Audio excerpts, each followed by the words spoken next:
This is an AI breakthrough. It's not a model announcement, it's not a chip release, it's a permit. Everyone asks how AI will change the world, but the real fight is over what AI should be allowed to change. See, this is a permit for a data center, the physical home of AI. More data centers mean more AI. They also mean more land, more power, and more water required to run them. And not everyone is happy about that. In February 2026, Time magazine ran a cover story called The People versus AI, and it captured something much bigger than a few local fights over where data centers should go. Across the economy, different groups are starting to push back against AI for very different reasons. Workers trying to protect their livelihoods, artists trying to defend their work, parents and leaders worried about what this technology is doing to everyday life. In this video, I'll walk you through the 5 resistant movements rising against AI.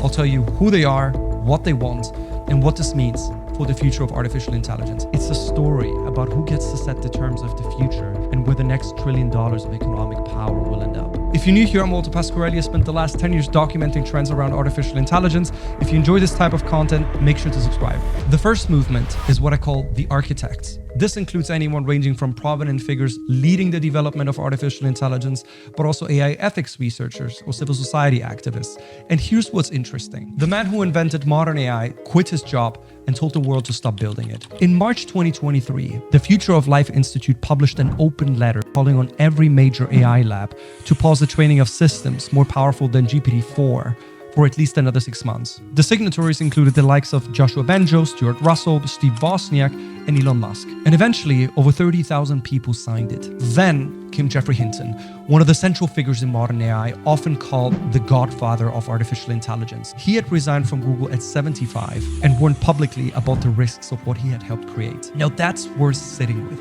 One of the people most responsible for AI as we know it today walked away from the company building it and said we need to slow down. What happened next is instructive. Not a single lab paused. The letter made headlines for a week, but the industry kept building. But the letter was not just ignored, but it was challenged from a direction that people did not expect. Timnit Gebru, an AI ethics researcher, argued that the letter was asking the wrong questions entirely.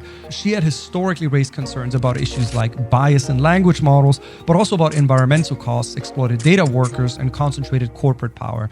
In her view, the letter focused on hypothetical scenarios of superintelligence while ignoring the harms that are already here. Both sides had a point. The disagreement was not about whether something was wrong, but rather about what and when. The interests of the architects, no matter which side of the spectrum they fall on, are governance before deployment, slow build before rules exist. That expert debate continues. And while it did, the people already feeling the impact stopped waiting for anyone to resolve it.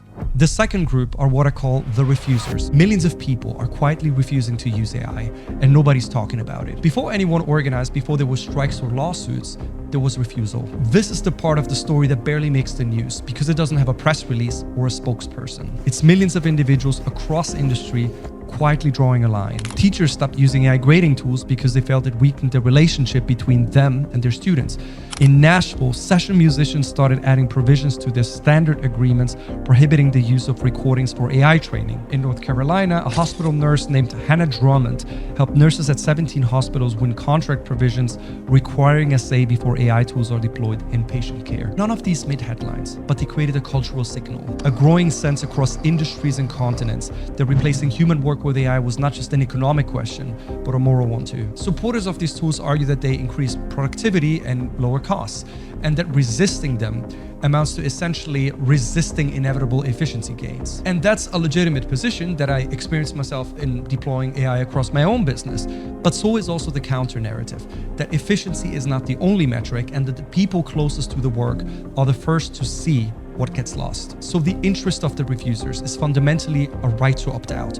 My work, my labor, my choice. This wave never coalesced into a single movement. It didn't need to, but it formed the foundation from which everything else would grow from. The third movement is what I call the strikers.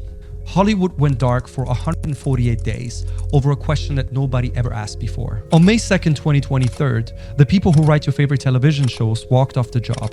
For 148 days, Hollywood went dark. At its core, what's now known as the Writers Guild strike revolved around the question that no labor movement had ever faced before. What does it mean to be a creator when a machine can generate your work? The writers held the line. They secured contractual protections stating that AI is not a writer, that AI-generated material cannot be treated as a source material, and that AI cannot cannot be used to undermine a writer's compensation or credit. The result was seen as a landmark, but the picture is a lot more complicated than either side's narrative currently suggests. Meanwhile, other lawsuits have been piling up. Visual artists started suing all the major AI companies. Getty Images sued Stability AI, the New York Times sued OpenAI and Microsoft, record labels sued AI music generators Suno and Udio. The list kept growing. And the company's defense broadly is that training models based on publicly available data constitutes fair use. Courts have not yet delivered definitive rulings on this. The fundamental interest of the strikers is about legal protection for human work. If I made it, I own the terms. But some creators decided that strikes and lawsuits were not enough. They wanted to fight the machine with a machine. That brings us to the fourth movement, the poisoners. There's a tool that makes AI mislearn, and 250,000 people downloaded it in 5 days. This is the part of the spectrum that surprised nearly everyone. A team of computer scientists at the University of Chicago, led by Professor Ben Zhao, built a tool called Nightshade. It allows artists to add invisible perturbations to their images before uploading them online. To the human eye, nothing changes. But if those images are scraped into an AI training set, the model mislearns. Dogs become cats, cats become cows, the outputs are degraded. The goal, as the researchers stated, was not to destroy AI, but to train AI models on unlicensed content so costly and unreliable that paying artists for the work became the only rational and economic choice. This is asymmetric resistance. One artist poisoning images does pretty much nothing, but hundreds of thousands in doing that changes the cost structure of training fundamentally. And AI companies responded by developing filtering techniques to essentially identify poisoned data and remove it from the datasets. But what's clear is that the arms race between poisoning tools and detection tools is still ongoing, and neither side has a decisive advantage. So the interest of the poisoners make paying creators cheaper than stealing from them. But Nightshade just raised the cost. It didn't stop the machine. And that brings us to the final movement. This is what I call the blockers. Did you know that AI companies lost $98 billion in 1 quarter? And it wasn't because of a crash. Here's what most people miss about AI. It's physical. Every query requires electricity. Every large training run consumes vast amounts of power and water for cooling. At scale, AI infrastructure requires resources comparable to small cities. And that infrastructure, usually data centers, has to be built somewhere, which means that someone has to live next to them. And communities are increasingly blocking their developments. In Monterey County, Pennsylvania, environmental groups, farmers, local residents opposed a massive data center campus proposed on agricultural land. In Tucson, another $3.6 billion facility was rejected by the city council by 7-0 vote after thousands of residents again mobilized against these data centers. And across Virginia, where most of the world's data centers are located, but also in countries like Ireland or the Netherlands, a similar battle played out. Researchers found that activists stalled $98 billion in US data center projects just in the second quarter of 2025. And this goes beyond just data centers. For example, in February 2025, the co-founder activist group Stop AI, Guido Reichstatter, staged a 30-day hunger strike outside Anthropic's headquarters,